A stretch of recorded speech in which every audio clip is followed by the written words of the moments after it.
folks, and welcome out to the complete Liverpool playthrough with me, Dr. Benji FM. As you can see on screen, Everton versus Liverpool is the game today away at Goodison in the Liverpool save. Always a big game, of course, the Merseyside derby, so it should be quite an exciting one. Hopefully, anyway. If it's not, then, well, we'll all be underwhelmed, won't we? So far this season, then, it's been a bit up and down, really. If you look at the fixtures, you can see that there's a lot of green, but weirdly, we're fifth in the Premier League, so you would think maybe we'll be faring slightly better, but those defeats early on in the season to Spurs and City, they're probably the killers. If you add 6 points to our tally now, you put us on 39, and we'd be right behind Spurs. Newcastle are ahead of us. I mean, on goal difference, but I mean, Newcastle are ahead of us. A nervous time for me over at Dr. Benji HQ. So we'll see how we get on. It should be, in my opinion, it should be a win. I mean, again, I'll show you the league table. Everton are not having a good season. They're down in 18th position. Chelsea have got Romelu Lukaku. He left a while ago, and now Everton are really struggling without him. Obviously, that's happened in real life, so it'll be interesting to see if, well, obviously he hasn't gone to Chelsea, but with Lukaku leaving, of course, Rooney's come in. They've done all right. So far this season, they've done okay. I should say, if you're watching this in the future, I'm just doing this press conference. I don't know why I've got locked into it. Everton's weakest link. Oh, God. Joel Robles, who I've never been that impressed with. It's going to be interesting to see if Everton have a decent season without him. Of course, as I say, they've started well. And what I was getting to saying was, if you are watching this in the future, I'm sorry that, you know, this is a bit current, almost. Like, I mean, you'll know more than me. In the future, you'll know if Everton have had a good season or not. If you're watching it in, like, 2018, like, late 2018, you'll definitely know, because it will have finished. There'll be a new season. They've got Mario Balotelli up front. Right, I mean, that's the prediction anyway. In terms of our squad then, are we going to make any changes for this game? It's a big game. Is it the sort of game where we want to take any risks? I think, by and large, we'll keep it the same as it has been. Sergio Aguero's still out injured. Andy Carroll, he's been out injured for ages. You forget Andy Carroll's even at the club. Still out for 3 more weeks. And then Golan then is suspended, and Keita's also out. The question is, do we go with Firmino, or do we go with Origi, or... there's not really another option, is there? It's either Origi or it's Firmino. I think we'll go with... oh, dear me. I think we'll start with Firmino and then we'll bring on Origi. We'll play it like that. I think that's the best way to do it. Kevin De Bruyne recently has been playing slightly better. We've seen good performances out of Salah as well. Need to say a little bit more out of Mane. Been a little bit quiet recently, so hopefully today he'll put in a bit of a performance for us. And now I'm very interested to see if Mario Balotelli is indeed starting up front for Everton. That's curious. I honestly had no idea that's happening. Now I'm curious that their squad isn't actually that bad, yet they are actually in 18th, which... not that good, is it really? Let's see then. We are, say, 5th in the table. Win today, we could go as high as 3rd. If results go away, Arsenal at home to Palace. Newcastle away at Brighton. So you'd expect both those sides probably to win. Although Brighton are having a decent season, up in 12th. And indeed, Balotelli is up front. Balassi, Barkley and Deulofeu just behind him. Excuse me. Schneiderlin, that didn't help. I coughed there. Nothing changed. Leighton Baines, Mori, Tonelli the Italian, Coleman, Joe Robles in goal. I've said he's the weak point, and now we have to prove that in game. So passionately say, boys, passionately say, assertively say, we're the favourites here. Get out there and impress me. Everyone likes it apart from Firmino, who's constantly moody ever since we brought in Sergio Aguero. As the teams come out of Goodison then, it's set to be an exciting Merseyside derby. I think, actually... It's a bit of a classic one, because for a long time Everton weren't that good, really. We now know Everton is sort of... David Moyes transformed them from a side that were probably bottom half of the Premier League, like season in, season out, to now, like, you kind of want Everton to be top 8 every single time. It's sort of what's expected, but that wasn't always the case. So this is harking back a little bit to the late 90s, early 2000s, when Everton maybe weren't so good, but we could always put up a bit of a fight in a derby. And I'm sure with some of the players out there, I mean, their squad's pretty good. I mean, it doesn't matter, does it? Mohamed Salah has absolutely banged one. No, but in all seriousness, Everton's starting 11 is probably better than most of the sides who've played this season. So at a Merseyside derby, you'd expect them to be well up for it. That said, as we've just witnessed, Mohamed Salah, another assist for Kevin De Bruyne, by the way. Salah with a first-time finish straight into the top corner. I mean, pick that one out. The fans behind the goal, I think, are angry. Although they were almost like they were celebrating. It's hard to tell. But a 1-0 lead. Easy does it. And that actually puts us off Chelsea and Newcastle, interestingly. Unless, of course... maybe I'm mistaken. Puts us above Newcastle, and Chelsea also winning have put them above Newcastle, I think is how it's all worked out. Now, can we get another goal? Firmino's quite isolated, but he's got a runner in Salah if he wants to find him. The ball forward's not the best. Robles' clearance isn't good. I mean, that's why he's the weak point. And now Jordan Henderson is tackled, and it's played forward up towards Mario Balotelli. Controlled by De Bruyne, forward to Firmino, and he's got options either side of him. Goes to the left-hand side and finds Salah again. Will he unleash from distance? No, he won't. Back to Emre Can, into Henderson again. He's got Mane there if he needs him. The overlap, Mane goes inside. Little slip through ball to Kevin De Bruyne. And what a lovely goal. You've got to say, 42 minutes on the clock. We kept the ball extraordinarily well. Waited and waited and waited for the option. Finally, Kevin De Bruyne, you can just watch his movement, actually. Just escapes them. I mean, this defender, Seamus Coleman, plays all 3 Liverpool players on side. There's kind of a defensive line there for Everton. There isn't a defensive line there for Everton. It's non-existent. The ball's played through. He's on side. I mean, Coleman's kind of screwed him there, if you're looking at it analytically, and it gives us the goal, and Kevin De Bruyne puts it in the back of the net. I guess that's maybe been a problem for Everton all year. There's not been that consistency in the back, maybe, and that's been part of the problem. I was going to say... I was going to say you might be winning, but I don't want to rile them up. I'm just going to say you've been very good. Keep being very good as Balotelli gets things underway. I do think that, look, you look through their team. Baines, Funes Mori's not too bad. Schneidlin, into Mario, Deulofeu's there, Barkley. Why are they so far down? 13 points in 18 games. I suspect they'll stay up. Like, with that sort of squad, you don't expect them to be playing that badly. You can bring on, like, Kevin Morales. Like, they're still in decent shape, in my opinion. Firmino's had little to no impact. 15 minutes to go, and basically the game was gone. We're going to bring on Javier Pastore and just put him alongside Kevin De Bruyne, a couple of advanced playmakers. We'll see if... actually, what we'll do is we'll make Salah and Mane attacking. I mean, we're just going to change it up a little bit. Just keeping the ball, making it difficult, causing them hell. Like that's the strategy. But so far, it's been a very routine game.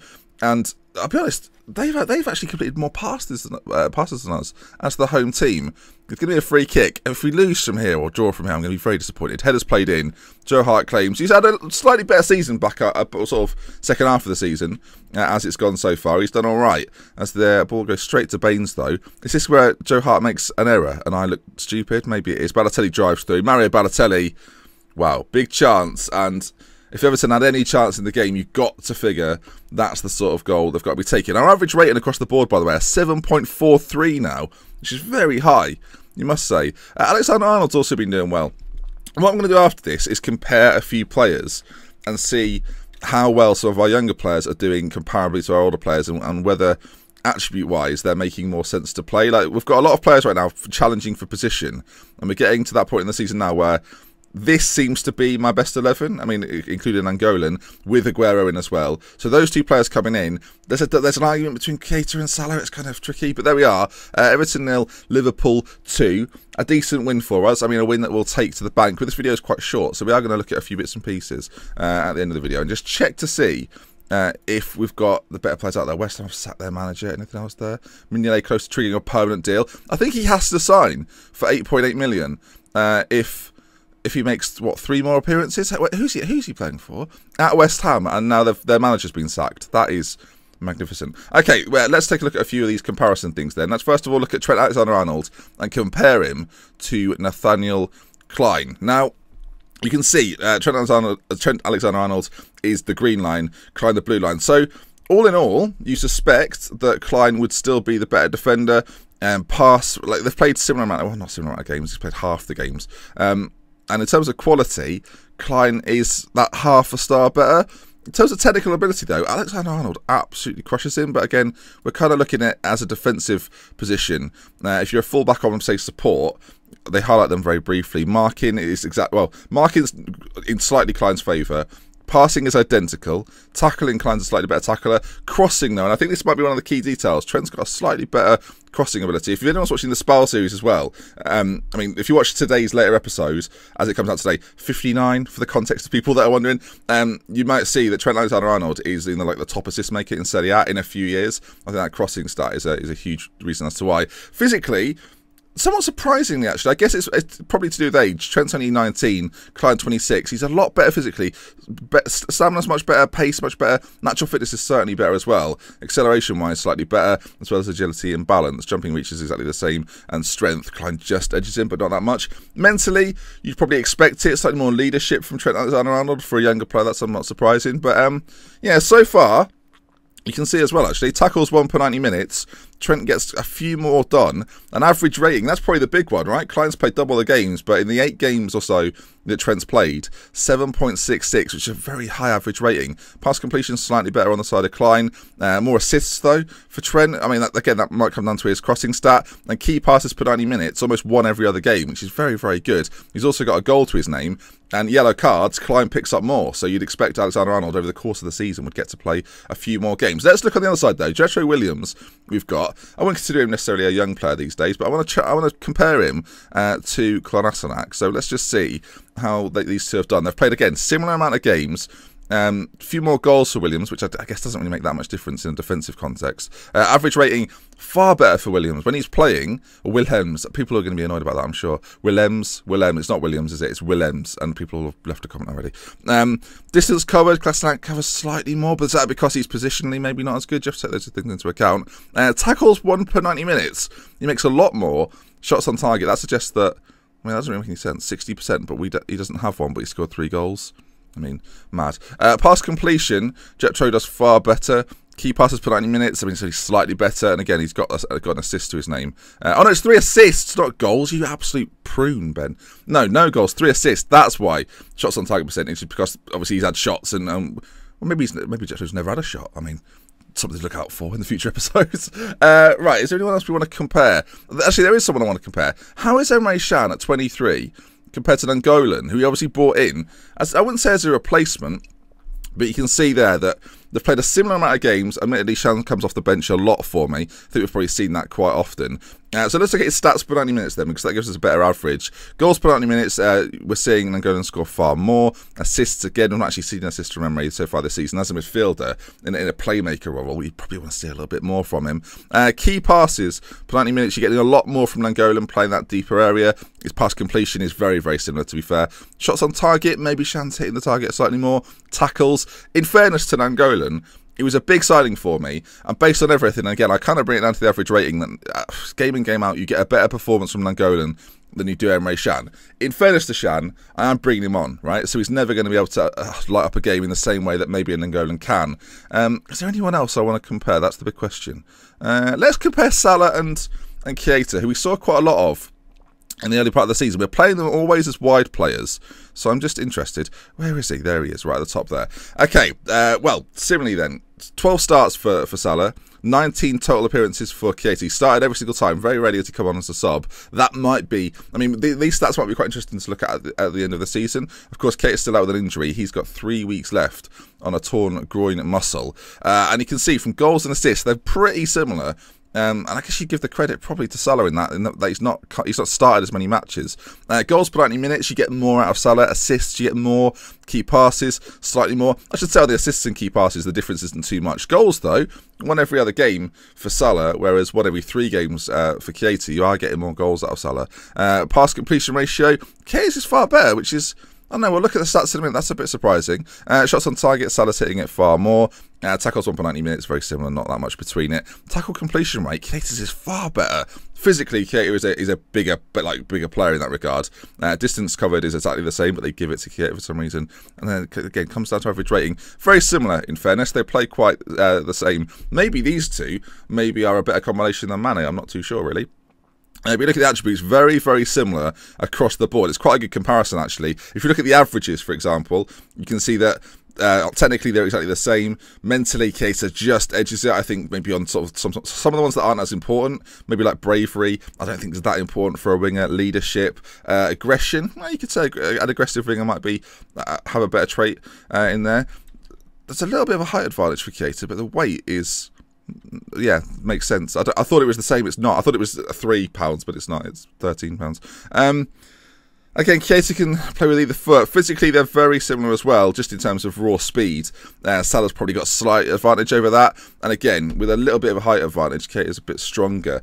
And I think in the Premier League, he probably suits it slightly more. When you look at the attributes overall, Salah, again, being the green line, you can see slightly better speed, slightly better attacking as well. Is his finishing better then? Yeah, it is. Finishing's better. First touch the same. Dribbling, Keita just have him. Technique, Keita just has him.